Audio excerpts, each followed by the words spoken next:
The laughter started before he even reached his designated position. It rolled through the grand convocation hall of Vethkara like a slow, ugly wave, species by species, section by section, moving through 8,000 assembled delegates the way a fire moves through dry grass. Low rumbles from the Drekkathari contingent near the eastern pillars. Sharp, clicking chirps from the Zepeth diplomatic cluster. A long, wet, vibrating sound from the Molthene ambassador that, according to the universal translator clipped to every attendee's collar, meant something between absurd and embarrassing. All of it directed at one figure, Lieutenant Commander Aaron Vale, sole human representative to the first grand convocation of the United Galactic Assembly, stood at the center of the hall and did not move. He was 1.78 meters tall. In a hall where the average delegate stood between 2.5 and 4 meters, he looked like something that had wandered in through the wrong door. His uniform was dark navy with a single vertical silver stripe pressed with military precision. His hands were clasped behind his back. His face was composed, open, and completely infuriatingly still. "Is that the human?" The voice belonged to High Delegate Varath of the Drekkathari Dominion, loud enough to carry across 3 diplomatic sections. He was 3.5 meters of layered gray armor skin, with 4 eyes arranged in a diamond formation, and he was leaning sideways toward his aide with the relaxed contempt of a being who had never once in his life worried about being overheard. "They sent one? Only one?" "One, my lord," his aide confirmed. "It appears they could only afford the transit fare for a single representative." The laughter spiked again, louder. Aaron Vale heard all of it. His translator delivered every word with crisp, emotionless accuracy. He did not blink. From the upper observation gallery, Supreme Chancellor Oris Naval of the Galactic Council watched the spectacle with thin, satisfied amusement. The human had been invited as a gesture, a formality. Earth had applied for full assembly membership 11 standard years ago, and the Council had been quietly burying the application ever since. Inviting their representative to the convocation cost nothing and said nothing. It simply allowed the Council to point to the empty gesture later, if anyone asked. Nobody would ask. Nobody cared about Earth. "He is smaller than I expected," murmured Councillor Thresh Ven, standing at Naval's left shoulder. "I have seen Terran biological data. I knew they were compact. But seeing one in person..." He made a sound that did not translate as anything polite. "Insignificant," Naval agreed. "But harmless. Let them have their moment." Below, the Zepeth ambassador, a being of translucent lavender skin and 12 fingers on each hand, drifted close enough to Aaron to be deliberately invasive of his space. The Zepeth did this to subordinates as a dominance display. She looked him up and down with large, multifaceted eyes, and spoke in the clipped, musical tones her species used when they wanted their words to sting. "You are the species that still uses combustion fuel on your outer colony worlds, yes? I read a report. It said your fastest warships cross the inner systems in what you call weeks." She let that land. "We cross them in hours. Are you here to ask for directions home?" Polite laughter from the nearby Molthene cluster. The Drekkathari contingent was still going. Aaron looked at her. His gaze was calm, direct, and completely unreadable. He said nothing. The Zepeth ambassador tilted her head. Silence from a lesser delegate was either extreme deference or extreme arrogance, and she could not immediately determine which this was. She decided it was the former and moved on, satisfied. Aaron had not moved. He had been trained for this. Not this specific situation, because nobody at command had quite imagined it would be this bad, but the principle of it, the philosophy beneath it. You do not give your enemy the satisfaction of your reaction. You do not negotiate your dignity away in exchange for momentary relief. You hold. You hold and you wait, and you remember that patience is not passivity. Patience is the most aggressive thing a person can do when every instinct is screaming. He had been screaming on the inside for approximately 40 minutes. He was very, very good at not showing it. The Grand Convocation was the largest diplomatic gathering in recorded galactic history. It had been called to formalize the post-war restructuring of the Assembly following the Drekkathari-Molthene conflict, which had lasted 6 standard years, consumed 4 inhabited systems, displaced 40 billion sentient beings, and ended only when both sides had exhausted themselves into a negotiated ceasefire that neither fully honored. The Council needed to look unified. They needed ceremony. They needed the visible affirmation of 8,000 delegates from 900 species standing together in a room and agreeing, for at least one afternoon, that collective civilization was preferable to mutual destruction. What they got in addition to all of that was something none of them had planned for. The announcement came through the external sensor network first. passed down from the orbital monitoring stations to the hall's operations center to the floor managers to the assembly's security chiefs, and then, in a cascading wave of professional alarm, to Supreme Chancellor Naval himself. 37 warships had just translated out of fold space in the outer system, not an unusual occurrence. The convocation had drawn delegations from across the known galaxy.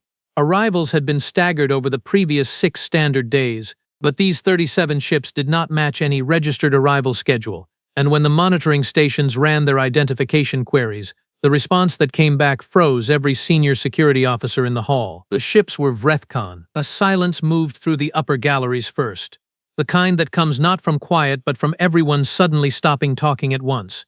It dropped to the floor in seconds. The Vreth Khan had not attended a diplomatic gathering in 63 standard years.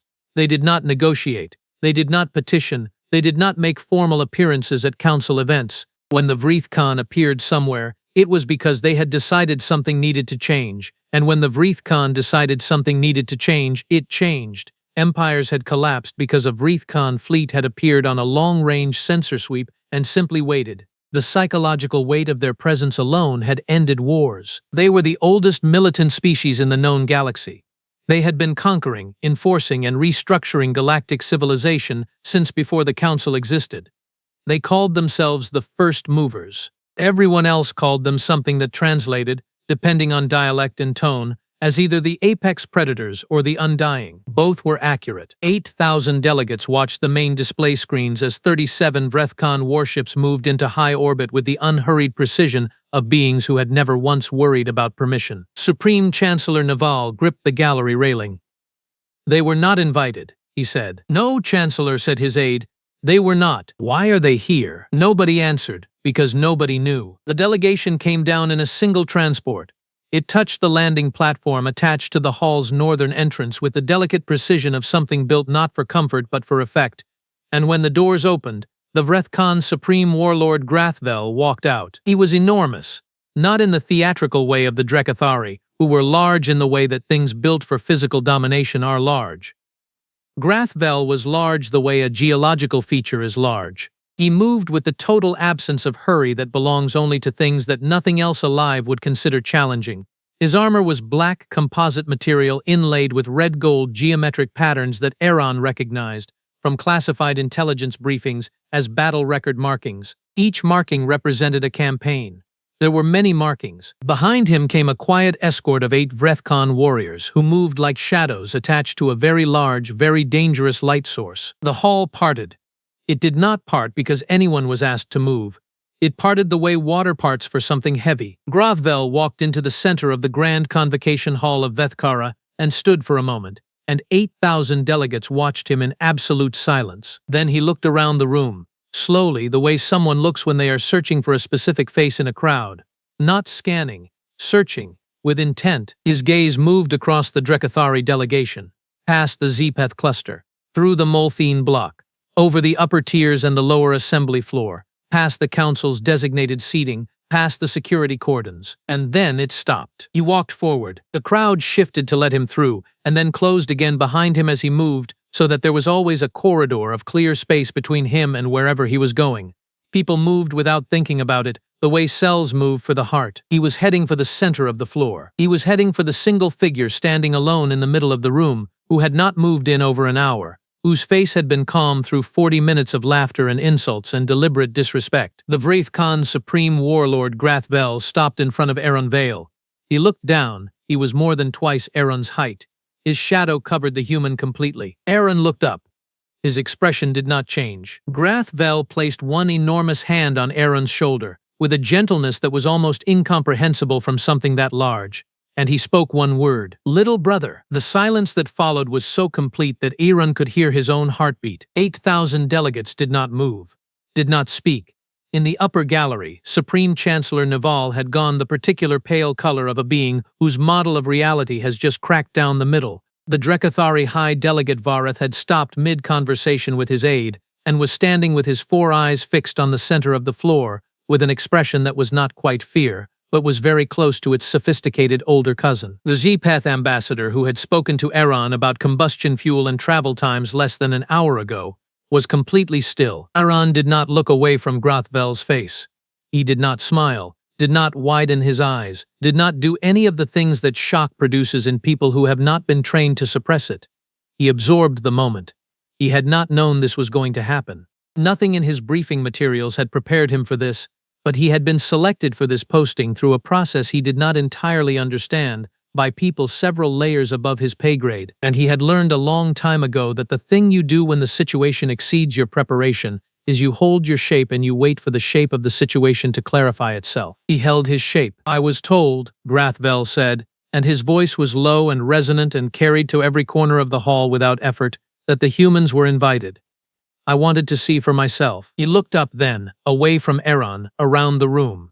His gaze moved across the assembled delegates the way a weapon sweeps a perimeter. I see they were not made welcome. It was not phrased as a question. It was not phrased as an accusation. It was phrased as an observation, in the tone of a being making note of something that will be factored into subsequent decisions. In Vrethkan diplomatic language, which Aaron had studied for 11 months before this posting, it was the most dangerous kind of statement. Nobody spoke. "Good," Grathvel said. "Then there is something to discuss." He did not explain. He did not elaborate. He turned his attention back to Aaron with an expression that Aaron, despite 11 months of study, could not fully read. There was recognition in it. There was something that in a human face he might have called grief. And there was something else. Something older. "Do they know?" Aaron asked. His voice was quiet, controlled. The question was directed only at Grathvel, but the hall was silent enough that it carried. The Vrethkan warlord looked at him for a long moment. "No," he said. "They were made sure not to." In the upper gallery, Supreme Chancellor Naval turned to his chief security officer and spoke 2 words. "Lock the archives." The security officer moved immediately, reaching for his communications device, and then stopped. Looked at his screen, looked again. "Chancellor." His voice had changed. "The archive servers are already being accessed." Naval went very still. "By whom?" "The access codes are." The officer paused. "They are listed as Vrethkan military intelligence. The access codes are valid. They are senior clearance." He looked up. "They are dated 63 years ago, Chancellor. Whoever set this access protocol did it 63 years ago. It has been waiting." Naval looked down at the center of the floor, where the supreme warlord of the most feared species in the known galaxy stood beside a young human who had been laughed at by 8,000 delegates less than 2 hours ago, and felt the specific cold that comes not from temperature, but from the recognition that the game you thought you were playing was not the game that has been playing you. "What is in those archives?" he asked, very quietly. His aide, who had been running queries for the past 40 seconds, looked up from her screen. Her face had gone still in the way faces go still when the information they have just processed is too large for immediate reaction. "Everything," she said. "Chancellor, it is everything. The Veth-Shar campaign, the founding accords, the original assembly charter." She paused. "And the classified annexes, the ones the council sealed after the founding war." Naval gripped the railing. "The ones that were sealed," he said slowly, "because of what they said about humans." "Yes, Chancellor." Below, Grathvel had leaned down slightly and was speaking to Aaron in a voice too low now to carry. Whatever he was saying, Aaron listened without expression, and then nodded, once with the clean precision of someone receiving confirmation of something they had already suspected. He reached into his left breast pocket and removed a small data chip. Standard military issue, the kind used for secure transfers. He held it up, and in the silence of the hall, under 8,000 watching eyes, the chip's surface caught the light. It was engraved with a symbol that had not been seen in official galactic records in 63 years. The seal of the original United Galactic Assembly Founding Council. Not the current council, the original one. The one that had been dissolved, restructured, and officially declared concluded at the end of the founding war, when the new assembly was established on terms that every species had agreed were final, comprehensive, and complete. The one whose classified founding documents had been sealed on the grounds that certain elements were, as the official record stated, operationally sensitive and potentially destabilizing to the newly established galactic order. The Xipeth ambassador took an involuntary step backward. The Drekathari High Delegate had placed one large hand on the shoulder of his nearest aide, not as comfort but as balance. Aaron held the chip up for one more moment. Then he looked up at the gallery, directly at the spot where Supreme Chancellor Naval stood, with the precision of someone who had known exactly where to look. And then, in the silence of the largest diplomatic gathering in galactic history, with 8,000 witnesses and 37 Vrethkan warships in orbit overhead, Lieutenant Commander Aaron Vale of Earth said 4 quiet words. We were there first. In the archive servers, 63 years of sealed records began to open, and the history of the known galaxy, as every species in the hall had been taught it, had believed it, had built entire civilizations on top of it, began, very quietly, to come apart, because the Galactic Council had not merely overlooked humanity in the official record of galactic civilization. They had erased them from it, deliberately, completely, with the full knowledge that without humanity, the founding war would not have ended.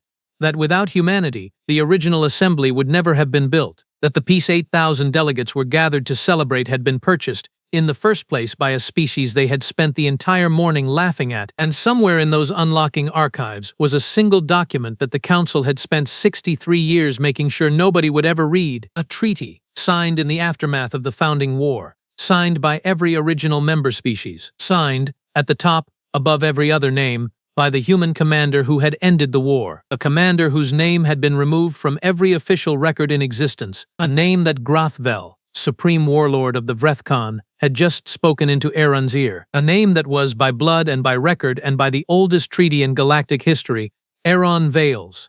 The data chip was 3 centimeters long. It weighed nothing. It contained everything. Aaron held it between his thumb and forefinger, and across the Grand Convocation Hall of Vethkara, 8,000 delegates watched it the way prey animals watch something they cannot yet classify as predator or phenomenon, uncertain whether to flee or simply stand very still and hope the moment passed without escalating. It did not pass. Supreme Chancellor Neval moved first, because chancellors of the Galactic Council do not survive 60-year political careers by being slow when crises arrive.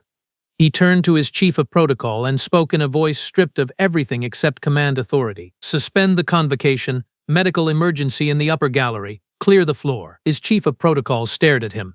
There is no medical emergency, Chancellor. There will be, Neval said, if you do not start moving. But it was already too late for procedure, because the archive servers had been running for 47 seconds now, and the hall's internal information network, which had been designed for the simultaneous translation and distribution of diplomatic documents to 8,000 delegates, was doing exactly what it had been designed to do. It was distributing documents. Every delegate in the hall carried a personal information terminal, standard issue for convocation attendance, preloaded with the day's agenda, the Assembly's current charter, the post-war restructuring proposals, small, flat devices with screens that rested on the wrist or clipped to a lapel. They began to chime, not loudly, softly, one after another, a cascade of small sounds moving through the crowd like rain starting on a still surface.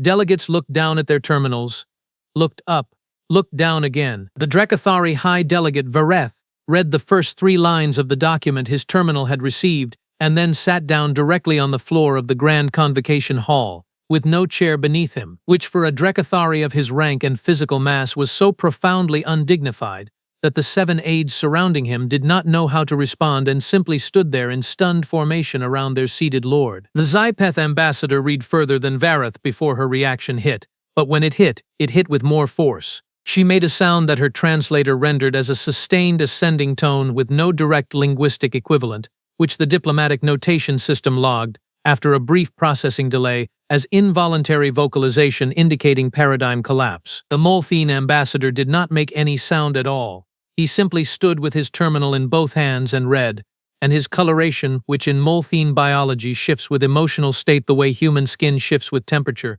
moved through 6 distinct phases in approximately 12 seconds. In the upper gallery, Neval watched his controlled, carefully managed, decades in construction political reality dissolve in real time, and felt the particular exhaustion of a being who has spent a very long time holding a door shut and has just run out of strength. How? He said. Not to anyone specifically. To the situation itself. His security chief answered anyway. The access protocol, Chancellor. It was embedded in the archive system at the founding. Whoever placed it had administrator-level authority. The system treated it as a standing instruction, dormant for 63 years waiting for the authentication key. The chip, Neval said. Yes, and the boy. Yes, Chancellor. Neval looked down at the center of the floor, where Aaron Vale had not moved, had not looked at his own terminal, had not done anything except stand with the chip now returned to his pocket and his hands clasped behind his back in the same position he had held for the past 90 minutes. How long have they been planning this?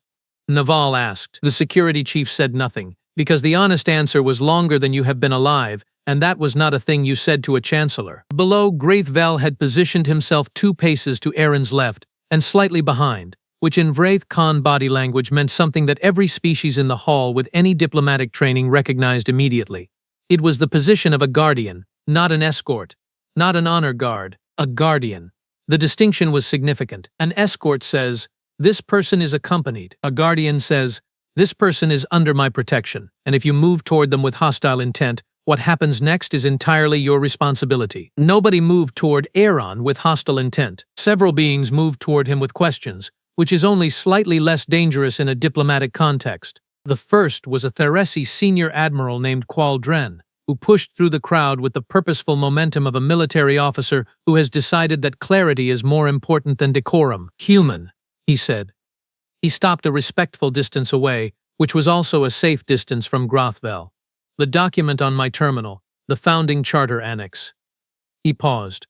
"It lists a human military commander as the architect of the Veth-Shar ceasefire protocol, the ceasefire that ended the founding war." "Yes," Aaron said, "the Veth-Shar protocol is listed in our official history as a Vraith Khan negotiated settlement. I know what it is listed as." Qualdren looked at him steadily. He was a professional military officer of 40 years' experience, and he had the particular quality such officers develop of being able to look at a situation with honest eyes even when the situation is uncomfortable.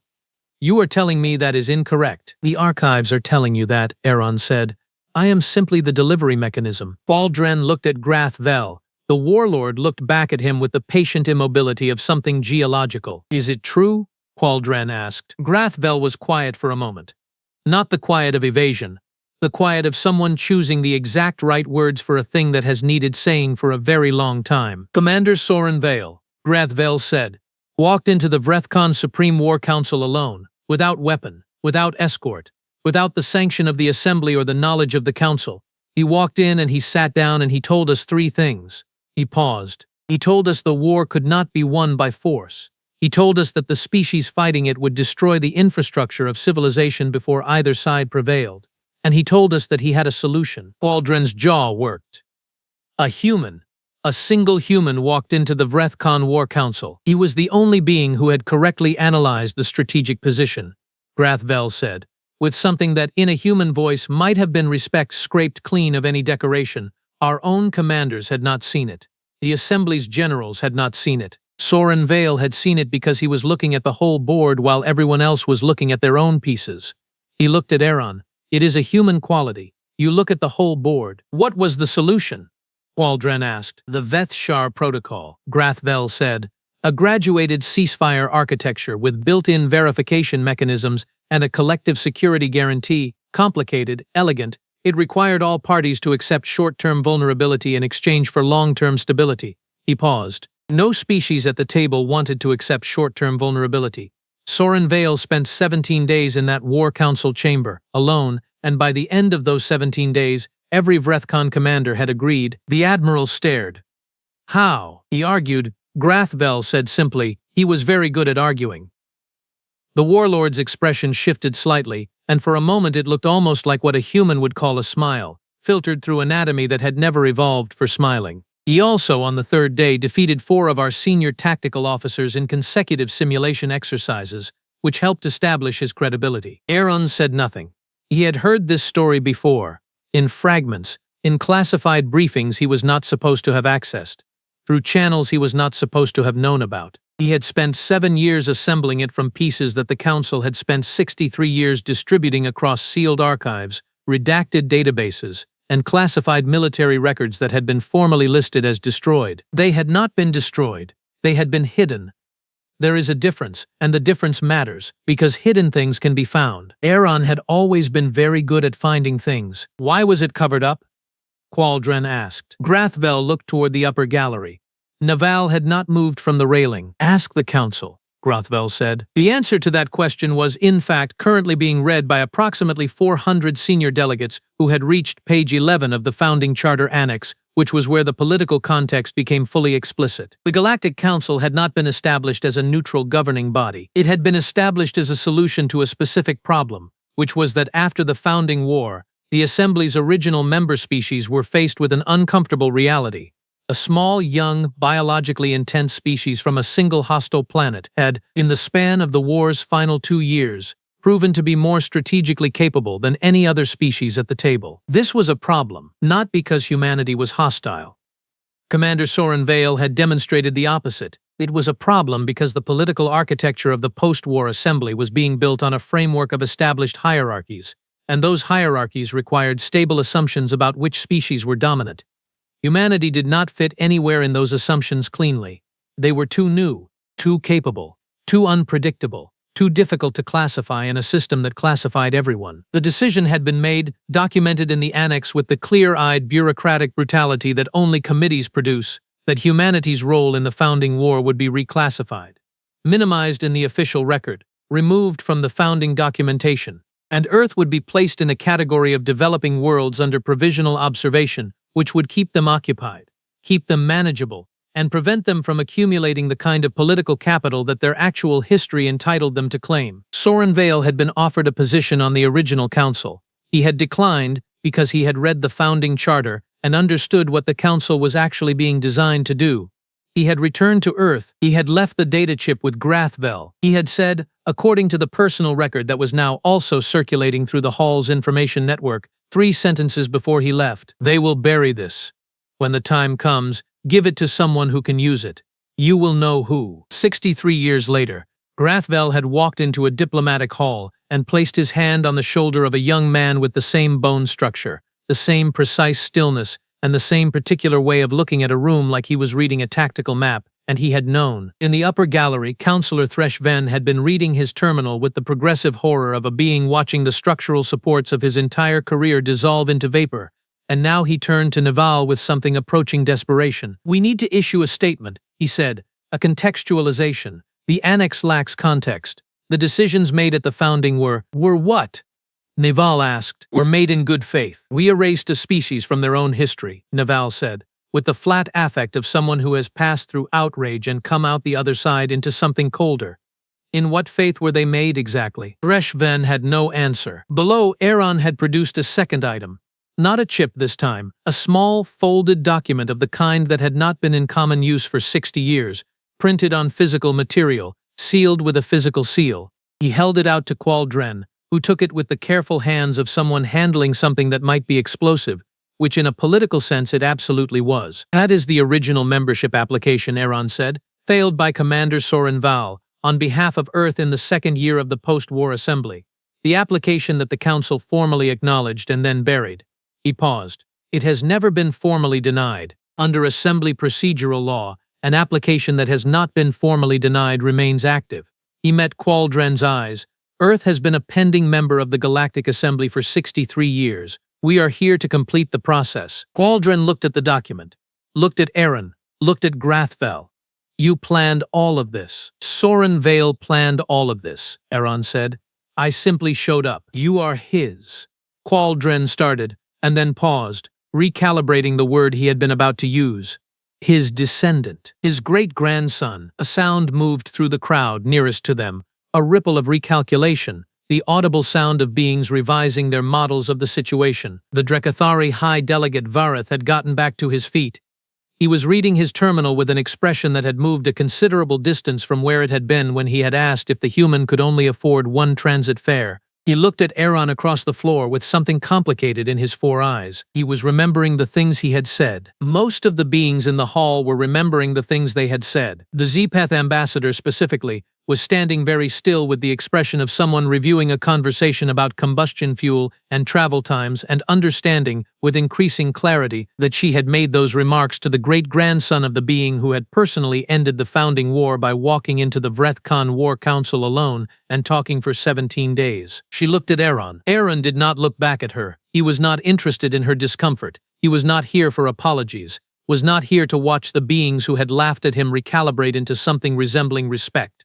He found neither outcome particularly satisfying. The embarrassment of other people has never been a substitute for justice. He was here for something specific, and he intended to get it. "I am requesting," Aaron said, pitching his voice to carry across the floor in the way he had been trained to project address in formal settings, "the immediate convening of an emergency session of the Assembly Membership Committee in accordance with Procedural Code 17, subsection 4, regarding applications pending for more than 50 standard years. He reached into his uniform pocket one more time and produced a third and final item, a formal motion document, drafted in the precise legal language of assembly procedure, signed and witnessed and notarized according to every applicable protocol. I am also filing a formal motion for the review and correction of official galactic historical records, under Article 9 of the Assembly Truth and Continuity Charter, to accurately reflect the documented contributions of Earth and its representatives to the founding of this institution. He looked up. I will require a second for the motion. The silence lasted 4 seconds. Then Grathvel said, the Vrethkon nation seconds the motion. 4 more seconds. Then Qualdren said, in the careful voice of a military officer who has served a system his entire career and has just read documentation proving the system had a foundational lie at its center, the Tharasi Admiralty seconds the motion. And then, one by one, in ones and twos and then in growing clusters, terminals went up around the floor. Delegates who had been reading the annex for the past 8 minutes. Delegates who had history with the Council. Delegates from smaller species who had always suspected the founding architecture was built to serve the interests of the powerful and had spent 60 years without evidence. They had evidence now. In the upper gallery, Naval watched the seconds accumulate and understood that the door he had been holding shut for 63 years had not merely opened. It had come off its hinges entirely and was lying on the floor in pieces, and what was on the other side was not the destabilizing chaos that the founders had feared when they made their decision. It was simply the truth, which is, in certain circumstances, considerably more dangerous. He straightened his robes. He squared his shoulders. He was still the Supreme Chancellor of the Galactic Council, and whatever came next, he would face it with the composure his office required. He looked down at Aaron Vale, who was still standing in the center of the floor, still holding the motion document, still composed, still patient, still waiting. 63 years of institutional erasure, 6 decades of deliberate obscurity, a species kept at the margins of galactic politics through manufactured bureaucracy and carefully maintained condescension. And at the center of it all, one young human who had stood in this hall for 93 minutes while 8,000 beings laughed at him, who had held his shape through every insult and every dismissal, who had waited, patient as geology, for exactly the right moment. Naval thought about Soren Vale walking into the Vrethkon War Council alone. He thought about 17 days of argument that had ended a galactic war. He thought about a man who had been offered a seat at the table, had looked at what the table was actually for, and had declined, had left behind something better than a seat at the table, had left behind a key. Convene the session, Naval said quietly, to no one in particular, to everyone in general, to the situation which had moved beyond anyone's management now. Convene the session and open the record. Below, Aaron lowered the motion document and folded it precisely along its original crease lines and returned it to his pocket. He turned slightly to look at Grathvel. He said you would know, Aaron said. When he gave you the chip, he said you would know who. He was right, Grathvel said. How did you know? The warlord looked at him for a long moment.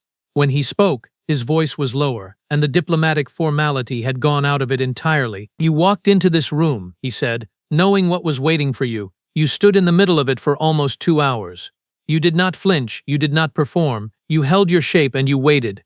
He paused. Your great-grandfather stood in front of my war council, and 4 of my best tactical commanders told me afterward that they had never in their lives faced an opponent who was so completely and genuinely unafraid, not because he was reckless, not because he did not understand the danger. He met Aaron's eyes, because he had already decided what he was willing to lose, and everything beyond that line did not frighten him anymore. Aaron said nothing. I saw the same thing in you, Grathvel said.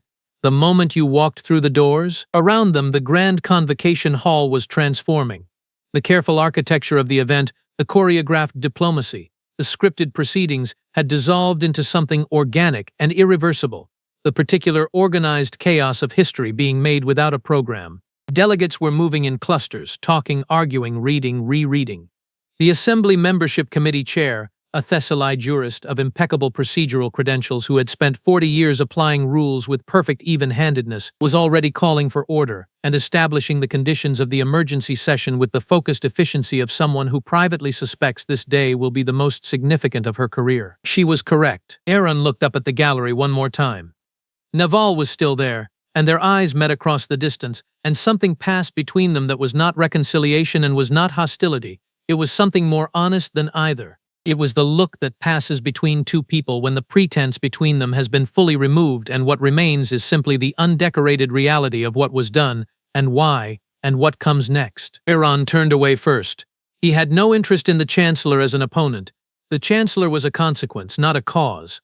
The cause was 63 years old, and everyone who had made the original decision was long dead. What mattered now was not punishment. What mattered now was the record. Grathvel fell into step beside him as he moved toward the committee floor, 2 paces back and to the left, and the crowd opened ahead of them and closed behind them, and the 8,000 delegates of the United Galactic Assembly who had spent the morning laughing at the tiny human from the insignificant planet watched him walk, and were quiet, not the quiet of contempt. The quiet that comes after you have misjudged something profoundly, and the full shape of your error has finally become clear, and you are standing in the space between who you were before you understood and who you will have to be now that you do. Somewhere in the archive servers, 63 years of sealed records were fully open. And somewhere in those records, on the last page of the document that had been buried deepest and sealed most carefully, was a single paragraph that the Galactic Council had classified above all others. A paragraph in which the original founding committee, in the careful bureaucratic language of beings who know they are doing something that will not survive honest examination,